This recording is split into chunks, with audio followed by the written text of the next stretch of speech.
Bienvenidos al último programa de esta segunda temporada del Académico. Esta vez, como siempre, te vamos a seguir mostrando y compartiendo las mejores conferencias que tenemos acá en la Universidad Nacional de Cuyo. Así arrancamos. Horacio Corti es el defensor general de la Ciudad de Buenos Aires. ¿Qué es esto? Es como el defensor del pueblo, básicamente, el que trata de abogar para que la justicia sea de acceso universal y gratuito para todos. Bueno, él vino a un encuentro sobre presupuesto y habló de esta relación un poco compleja a veces sobre los derechos humanos y la asignación de recursos del Estado. Escuchad.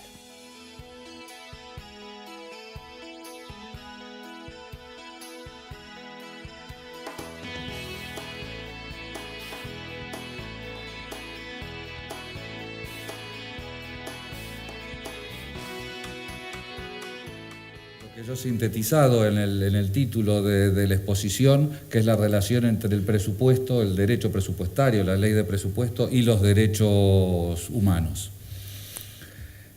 Para digamos así, mostrar el paisaje que vivimos hoy, porque mi idea es mostrar cómo esa discusión la pensamos hoy en día en la coyuntura actual, me gustaría recordar o compartir con ustedes varios hechos de esta última década, que me imagino muchos de ellos los conocen, pero es interesante verlos en su conjunto y simultaneidad.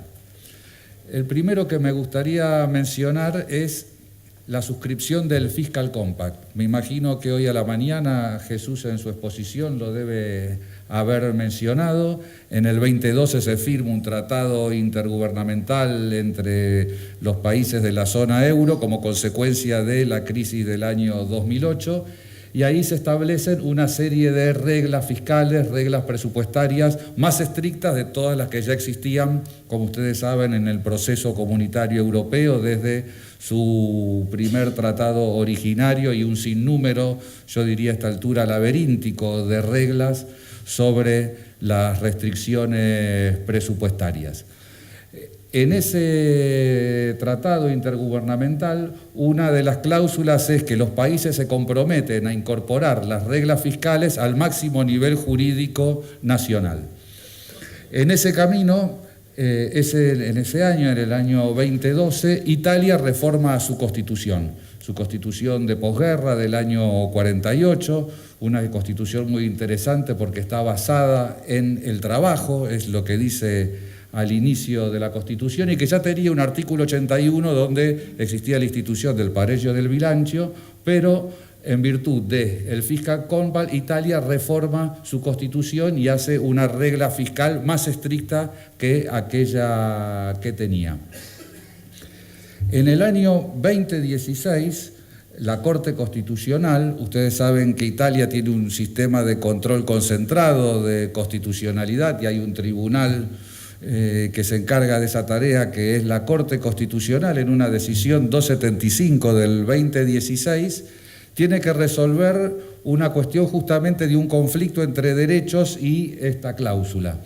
Se trataba de un caso sobre los derechos con las personas con discapacidad y, claro, el Estado italiano tomó medidas de ajuste y, como es un Estado regionalizado, digamos así, es un Estado unitario que se regionalizó, el Estado central va dictando recortes y esos recortes se van transmitiendo a cada unidad institucional más pequeña. Y en virtud de todo eso se redujo las asignaciones para la educación de las personas con necesidades especiales.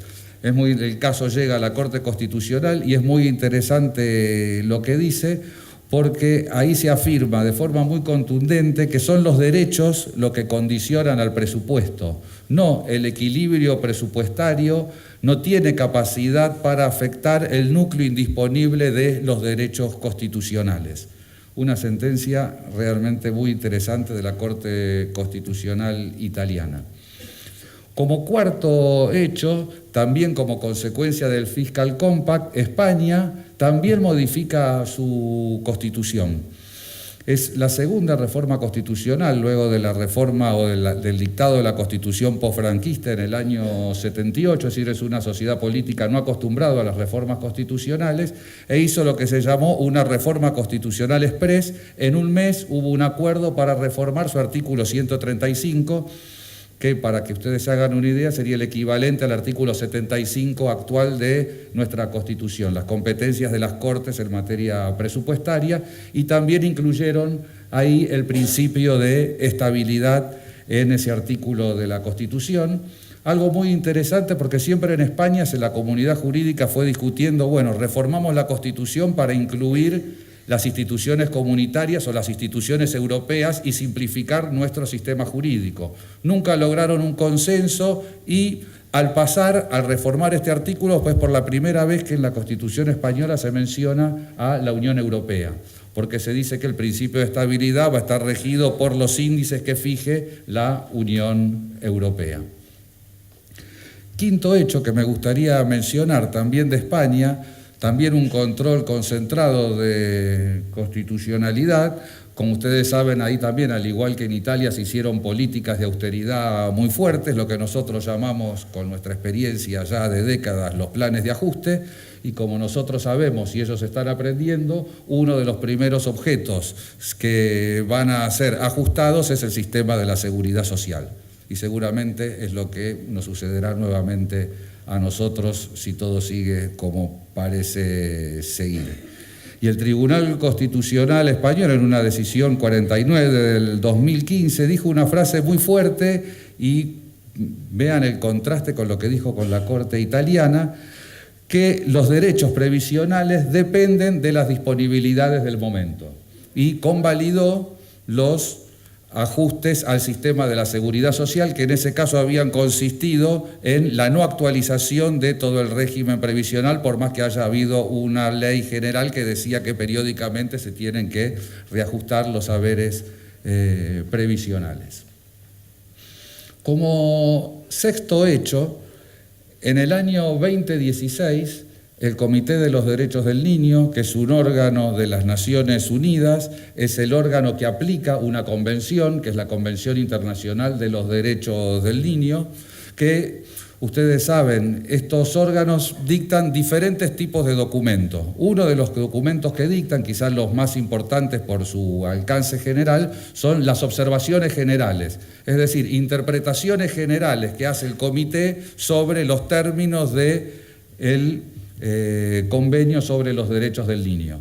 Esto tiene muchísima significación, por ejemplo, para el derecho argentino, pues todos sabemos que en la Constitución actual los tratados internacionales de derechos humanos tienen la misma jerarquía de la Constitución, y en el texto de la reforma se incluyó una expresión medio esotérica que dice que esos tratados están incorporados bajo las condiciones de su vigencia, término que podría ser interpretado de diversas maneras. La Corte consideró que en las condiciones de su vigencia es de acuerdo a la interpretación que hace el órgano encargado de aplicarlo internacional. Eso significa que para nuestro derecho argentino nosotros tenemos que tener en cuenta la Convención del Derecho del Niño más la interpretación que hace este órgano, este comité.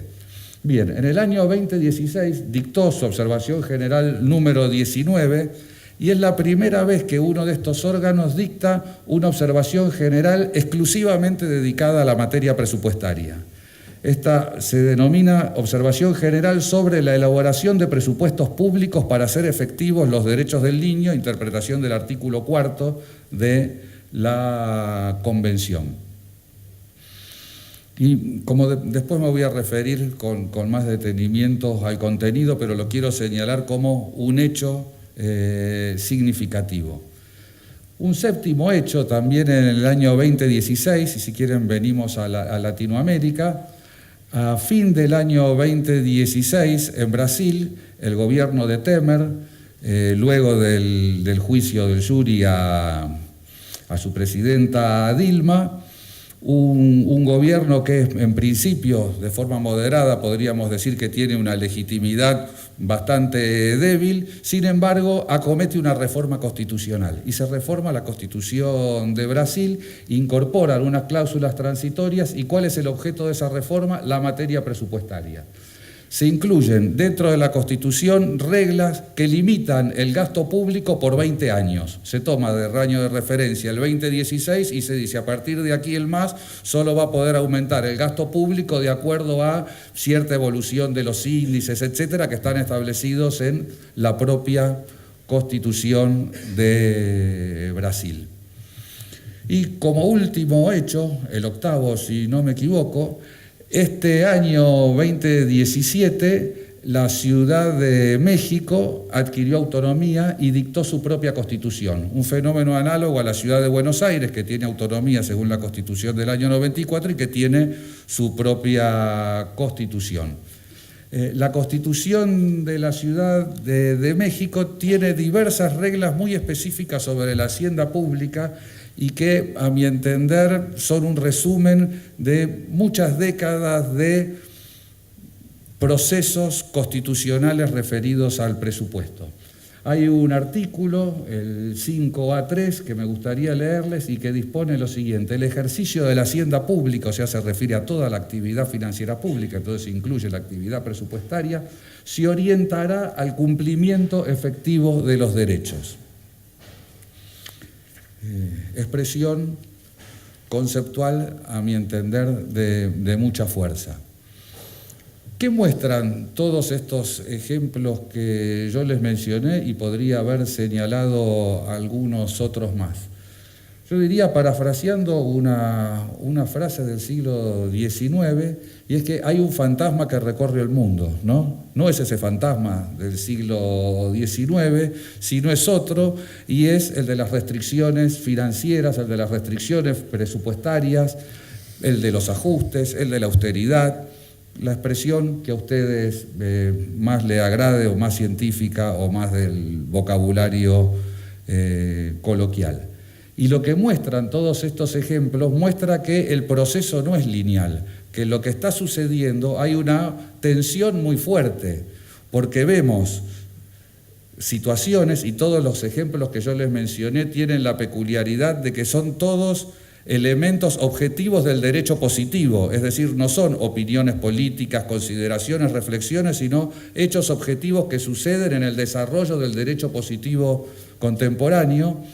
Tenemos, por un lado, decisiones que van en vías de la restricción financiera y, por otro lado, tenemos otra serie de decisiones que van en la afirmación de los derechos fundamentales, los derechos humanos, es decir, los derechos de las personas. Es decir, hay una tensión entre restricciones financieras y derechos fundamentales, dirían los europeos, nosotros decimos en general derechos humanos. ¿Y cuál es la tensión? ¿No? Hay un constitucionalista alemán, quizá uno de los más importantes de los últimos años, Peter Haberle, que él planteó el dilema. Es interesante que no lo planteó ahora, sino que lo planteó en los años 80, en unos trabajos sobre la administración prestacional, que es, bueno, no casualmente lo hace un constitucionalista alemán, porque en el derecho administrativo alemán es un tópico central, al menos desde la Constitución, la ley de Bonn del año 49, y Peter Haberle se hace la siguiente pregunta que me gustaría leerles. ¿Deben los derechos fundamentales darse solo en la medida de la capacidad de prestaciones económicas del Estado? ¿O el Estado debe ser prestacional en la medida que reseñen sus derechos fundamentales?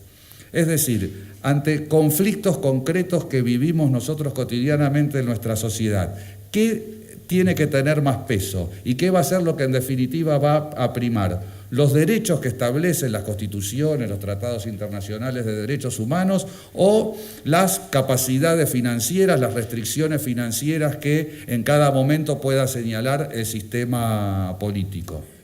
Bien, la cuestión entonces es cómo pensar este problema hoy. En el título de la exposición yo digo que es un problema global, y con los ejemplos que yo mencioné ustedes se dan cuenta por qué esto es así.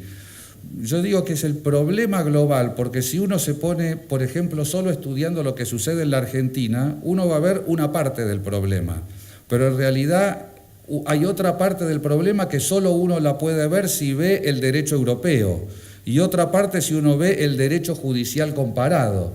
Es decir, uno tiene que ver simultáneamente lo que sucede en los derechos nacionales, lo que sucede en las reformas constitucionales, lo que sucede en los tribunales, porque en los tribunales al nivel comparado, yo les di el ejemplo de España y de Italia, pero en casi todos los tribunales de todas las sociedades occidentales hay discusiones y decisiones al respecto, lo que sucede en el derecho internacional, ya sea en el derecho internacional sin más, como en el Fiscal Compact, o en el derecho europeo o en el derecho internacional de los derechos humanos. Es decir, tenemos el desafío de pensar ese problema en sus múltiples dimensiones y solamente podemos ver las múltiples dimensiones si vemos lo que está sucediendo globalmente. Ahora bien, yo creo que para pensar este problema, primero tenemos que deshacernos de algunos mitos, y que son algunos mitos centrales del derecho presupuestario. Creo que hay uno que es central y que creo que uno lo puede encontrar, dichos de una forma o en otra, en casi todos los libros de derecho presupuestario y de derecho financiero, y es aquel que dice que la decisión presupuestaria es una decisión política. ¿Esto qué significa? Significa que en las constituciones, como es habitual, hay reglas presupuestarias, pero esas reglas presupuestarias aquello que establecen son competencias que le corresponde a los parlamentos, asambleas, cortes, etcétera, y que le corresponde a los poderes ejecutivos, ¿sí? A los primeros ministros, a los presidentes, etcétera. Y en algún sentido todo lo que está regulado es quién puede hacer algo, quién es competente y cuáles son los procedimientos para tomar cada una de esas decisiones. De tal forma que aquello que luego se puede controlar es aquello que decidió el legislador, es decir, hay un control de la ejecución de la ley de presupuesto, por ejemplo, un control al interior de la administración o un control externo que puedan hacer los órganos externos en general de carácter parlamentario, pero aquello que se decidió a través de la ley, eso es algo político que, primero, no está sujeto a ningún estándar jurídico, segundo, no está sujeto a ningún tipo de control, por lo tanto es una decisión muy extraña y acá Mario, que es profesor de Derecho Administrativo, creo que lo va a saber mejor que yo, que se hable en la doctrina y en el derecho de una decisión absolutamente discrecional, como habitualmente se considera la elección del gasto público, es decir, en qué va a gastar el Estado. De ahí que si nosotros vemos la bibliografía y los análisis habituales, casi todos los análisis son económicos, es decir, cuáles son los efectos, características, consecuencias económicas o la evaluación económica de aquello que decidió el legislador, o en todo caso debates políticos sobre lo conveniente, qué interés o qué no interés, qué poder o no poder se ve influencia o se ve beneficiado por las elecciones legislativas en materia de gasto público. Pero no hay una regulación sustantiva, o se cree que no hay, sobre esa decisión. Eso hace creer, en esa visión yo diría tradicional del derecho presupuestario, que el espacio político, si ustedes quieren, de lo presupuestario es la relación entre el Ejecutivo y el Legislativo. Y entonces, en general, todos los intereses están enfocados en qué hace el legislador y el ejecutivo unos con respecto a otros, cómo se ejecuta, cómo se modifica la ley de presupuesto durante la ejecución, cómo se controla, es decir, todas unas cuestiones, si ustedes quieren, procedimentales o sobre contenidos ya decididos, pero que no pueden ser evaluados. Creo que ese mito está puesto en duda por el derecho positivo y yo creo que es algo que la doctrina hoy en día lo tiene que asumir. Porque finalmente la decisión presupuestaria es una decisión que está enmarcada en los estados de derecho y en los estados de derecho no hay decisiones absolutamente discrecionales. Habrá criterios o implícitos o expresos en el ordenamiento que permitan evaluar jurídicamente si una decisión es constitucional o no. En ese sentido, para mí hay un hito histórico que es la Constitución Española del año 78, que tiene un artículo, que es el artículo 31, que regula lo sustancial financiero, que tiene su inciso, que es el segundo, y que es por primera vez en una Constitución donde se establece un criterio material de justicia sobre los gastos públicos. Y se dice que los recursos tienen que ser asignados de forma equitativa. Se establece un estándar, sujeto evidentemente a interpretación, como todo estándar constitucional es amplio, pero por primera vez un constituyente dice los gastos públicos deben realizarse de acuerdo a un criterio material de justicia que es la equidad.